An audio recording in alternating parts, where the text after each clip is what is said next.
talaga ako sa inyong lahat.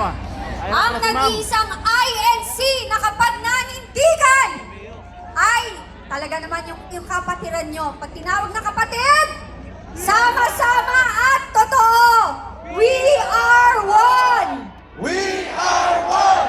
We are one! We are one! We are one na ayaw sa buhaya.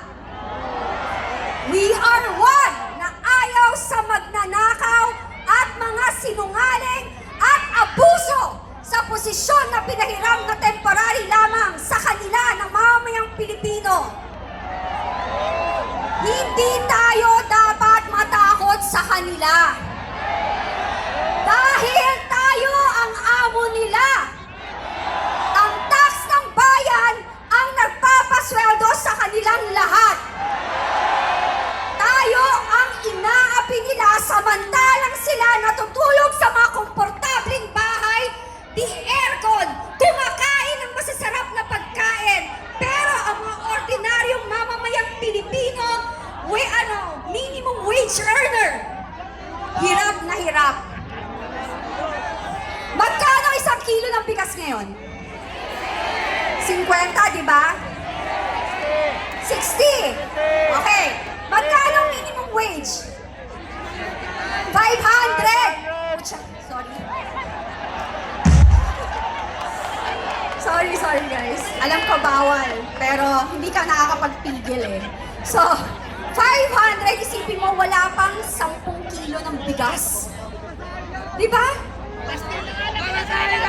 635. 95. What's that say? 10 kilos. Sa isang kilo, ilan nakakakain? 5? Tatlo? Oh my gosh, tatlo yung iba. 5? Tatlo. Okay, tatlo lang daw. Minimum sa Pilipino, 4 sa isang pamilya. Nanay, tatay, 2 anak. Okay? So imagine ninyo, 1 kilo, 3. Kulang, di ba? Paano pa ang tubig? Pambayad sa tubig. Pambayad sa kuryenteng mahal. Ano yung pambayad sa upa? Pamasahin nyo araw-araw. Pagkain ng bawat empleyado ng mamamayang Pilipino araw-araw.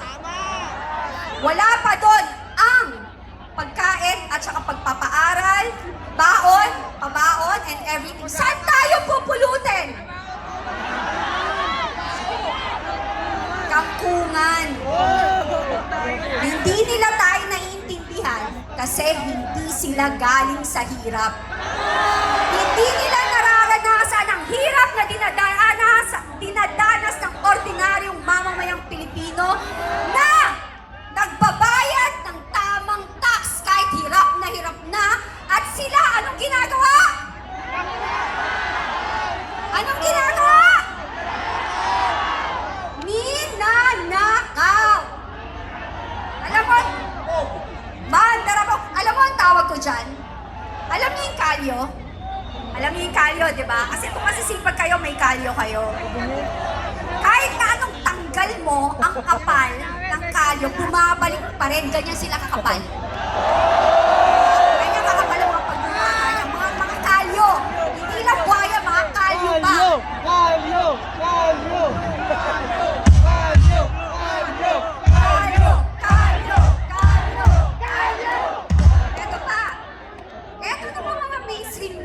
Ang sabi nila, yung mga bayaran dyan,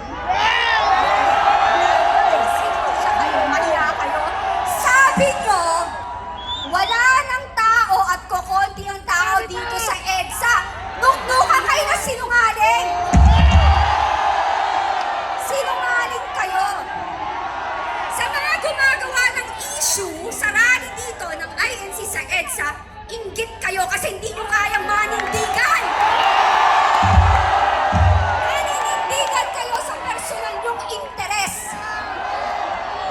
Sisiraan nyo ang dami yung page pinagagawa sa Facebook.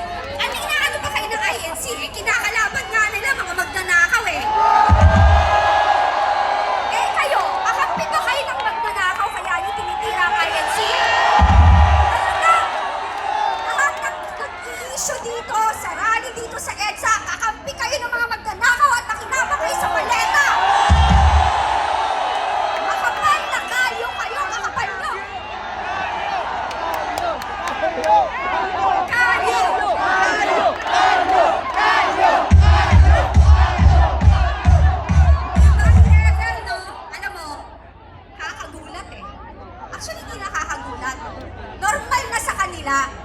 ilan witness ang lumabas.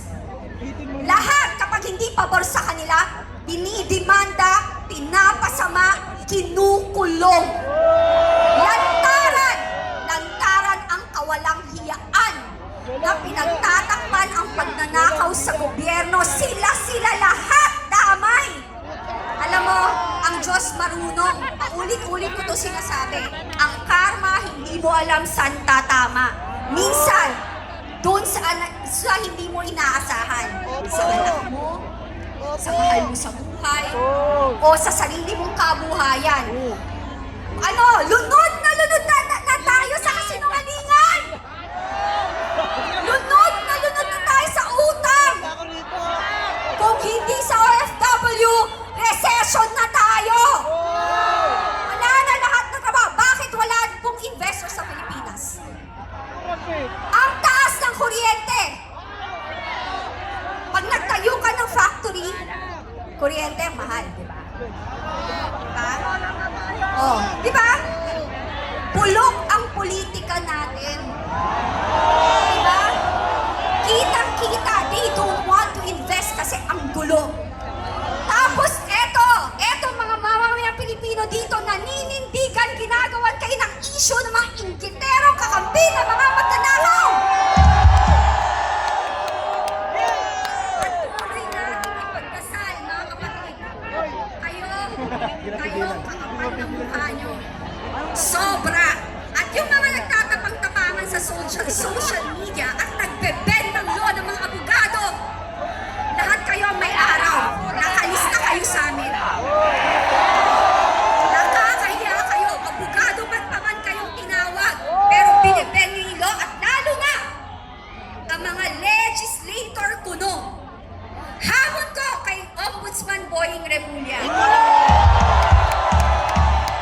Bago mo kasuhan at ikulong ang mga gusto mong ikulong, unahin mo ang mastermind at sinasabi mo, pinakamalala na magnanakaw sa Kabanang Bayan na si Martin Romualdez. Siya ang unahin nyo. Dahil ang tagal nyo nang sinabi yung kasong yan, pero hanggang ngayon hindi mabuo. Ano, Brad ba? Sayang. Maraming salamat at patuloy tayong magdasal para sa bayan.